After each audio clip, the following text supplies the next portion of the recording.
పూరా లోకల్. మరి రేపు జూబ్లీ హిల్స్ ఎలక్షన్స్లో ఎక్కువగా ఇటు ఆటో డ్రైవర్ల షేర్ కూడా ఎక్కువ కనిపిస్తుంది, ఓట్ల షేర్ అనేది. ఆటో డ్రైవర్ల ఓట్లన్నీ కూడా ఎవరికి వెళ్ళబోతున్నాయి అంటారు? ఎలా ఉంది అసలు పరిస్థితి? ఇప్పుడు నా విధంగా అయితే ఆయనకి ఇంతకుముందు మేము గెలిపించినాం, లేదని కాదు. ఆటో వాళ్ళందరూ వేసిర్రు. వచ్చినాక వాళ్ళ ఫస్ట్ ప్రభుత్వం కూడా ఏం చేయలేకపోయిర్రు. వాళ్ళు ఇప్పుడు వచ్చి మేము ఏమైనా చేస్తామని ఏదో సాయం మా వెంబడి ఉండి ధర్నాలు చేస్తుర్రు. కానీ ఇప్పుడు రేవంత్ రెడ్డి కూడా ఇవ్విస్తా అని ఆయనే చెప్పిండు. అది అమలు ఏం చేయలేదు. మేము ఆల్రెడీ ఏఐసి మెంబర్స్, ఈ స్టాండ్ కూడా ఏఐటీసీదే. అయితే మేము ధర్నాలు చేసినాం, అన్నీ చేసినాం. లాస్ట్కి ఏం చేసిండు, ఆటోలు ఇస్తున్నా అని చెప్పిండు. అవి ఎవరికి ఇస్తుండో ఏమవుతుందో అది కూడా అర్థమవుతలేదు. ఆటో ఉన్నానికి ఆటో లేదన్నాడు. ఎవరెవరో వేరేలు పెట్టుకొని ఆటోలు తీసుకొని అది పర్మనెంట్ అని ఓపెన్ చేసిండు. పర్మనెంట్ ఓపెన్ లేవు, ఆటోలు కొత్తవి లేవు. పాతవి కొనుక్కోవాలి, పాతవి అంటే లేదంటే వేరే డిమాండ్ కొనుక్కొని ఉండే. అవి బాగానే చేసిండు కానీ ఎవరికి అందాలో వీటికి అందలేవు అవి కూడా. ఇక ఏది ఈ బస్సు ఒకటి ఉచితం చేసిండు, లేడీస్ కాదు పర్లేదు, మేము వద్దంటలేము. కానీ మా పొట్ట కొట్టిండు కదా.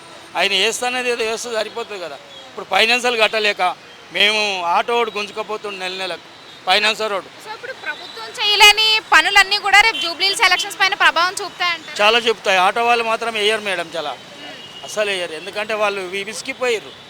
వాళ్ళ ఇంట్లో తినడానికి లేదు, అన్నం లేదు. వాడు 200, 300 చేస్తలేం మేము ఇప్పుడు. అందులో ఈ క్యాబులు ఉన్నాయి, బైకులు ఉన్నాయి. ఈయననే అవి ఇవి చేస్తా మీకు చేస్తానంటే ఏం చేయలేకపోయిండు. ఇప్పుడు ఎందుకంటే ఆటో వాళ్ళందరూ పగబట్టి ఉంటారు. ఎందుకంటే వాళ్ళ పరిస్థితి అంటే ఒక్కొక్క ఆటోకి 5-6 మంది బతకాలి. పిల్లలు స్కూల్ పోయేది, ఇవన్నీ ప్రాబ్లం ఉన్నాయి.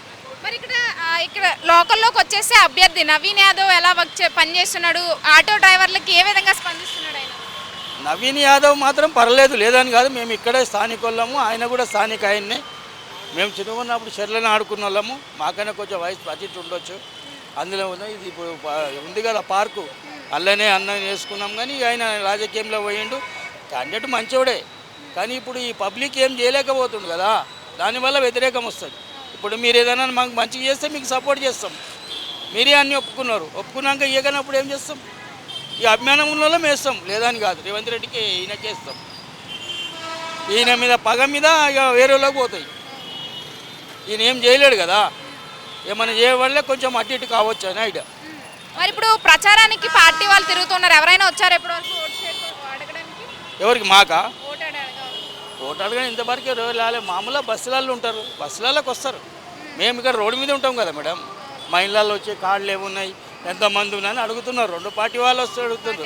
టీఆర్ఎస్ అడుగుతున్నది, తర్వాత ఇది అడుగుతున్నది, తర్వాత బీజేపీ వాళ్ళు. కొత్త హామీలు ఇస్తున్నారా? మీరు మాకు ఓటేస్తే మీ డ్రైవర్లకి ఇలా చేస్తాం? ఏం లేవు వాగ్దానాలు ఇంతవరకు, ఏవి లేవు. ఏంటంటే వస్తున్నారు, మా ఇంట్లో చెప్తున్నారు, ఎవరో వచ్చిపోయారు, ఎన్ని ఓట్లు ఉన్నాయి, ఏం సంగతి అని అడిగిపోయారు. అంతేగాని వాళ్ళు వాగ్దానం చేసింది ఏం లేదు, చెప్పింది ఏం లేదు. ఏ మొనబెట్టలే కూడా ఏం పెట్టలేరు. ఇవి చేస్తాం అవి చేస్తామని ఏం చెప్పలేరు. ఇప్పుడు ఏంటంటే ఇది రీపోలింగ్ కదా, దాని గురించి ఇవి అని ఏం లేదు.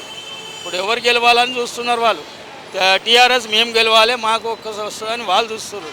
కాంగ్రెస్ ఏమేస్తుంది, సిటీలో మెయిన్ ఉండాలి, మాకు ఇంకా పవర్ వస్తుందని వీళ్ళు చూస్తున్నారు. పార్టీ వాళ్ళే కొట్లాడుకుంటారు, కానీ మాకు వచ్చేది ఏం లేదు. మరి మీరు ఎవరిని గెలిపిద్దాం అనుకుంటున్నారు? మీరు టీఆర్ఎస్ని చూసారు, ఇప్పుడు కాంగ్రెస్ని కూడా చూస్తున్నారు. ఎవరిని గెలిపిస్తే మీకు ఉపయోగం ఉంటుంది? ఎవరిని గెలిపేది అనుకుంటున్నాం, ఓటేయద్దు అనుకుంటున్నాం. అసలు ఓటేది అనుకుంటున్నాం. ఎవరికి వేస్తాం? ఆయన ఉంటే అట్లా వేసినాం, ఆయన తెచ్చినాం కేసీఆర్. ఆయన మాకేం చేయకుండా కానీ అటో ఇటో ఏం లేదు. మాకు అటో ఇటో 1000 రూపాయలు సంపాదించినాం. ఇప్పుడు ఈ రేవంత్ సార్ పిలిచినాం, తెప్పించినాం అందరం కలిసి. అవి కూడా ఏం కాలే.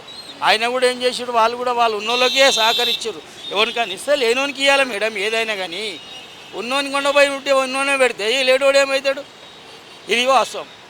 ఇక అది ఏ సమయమో తర్వాత మాట. మాకు ఇంకా టీఆర్ఎస్ కూడా ఏం చేయలేదంటారు? టీఆర్ఎస్ కూడా ఏం చేయలేదు. ఏం చేసింది? ఏం చేయలేదు.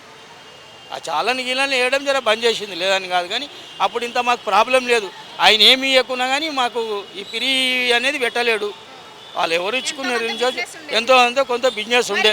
కాంగ్రెస్ చూసారు, టీఆర్ఎస్ చూసారు, మీకు రెండింటి వల్ల ఏం లాభం లేదని అంటున్నారు. మరి బీజేపీకి ఛాన్స్ ఇచ్చే ఏమైనా ఉందంటారా? చెప్పలేం. బీజేపీ రావచ్చు అని చెప్పలేం. అది ఇదైతే చెప్తున్నాం. అందరు అటు ఇటు అయిపోయి ఏం చేస్తారు, వేకమైపోతారు. ఇప్పుడు ఎట్లా వచ్చింది? టీఆర్ఎస్ పోయి కాంగ్రెస్ వచ్చింది, కాంగ్రెస్ పోయి బీజేపీ. ఆల్రెడీ బీజేపీ 8 స్థానాలు గెలుచుకుంది మన దగ్గర. ఈ ఇద్దరు కూడా వల్ల వేరేది వేయొచ్చు కూడా. దానికి ఏం చెప్పలేము ఇక అది ఓటర్ల నిర్ణయం ఉంటుంది.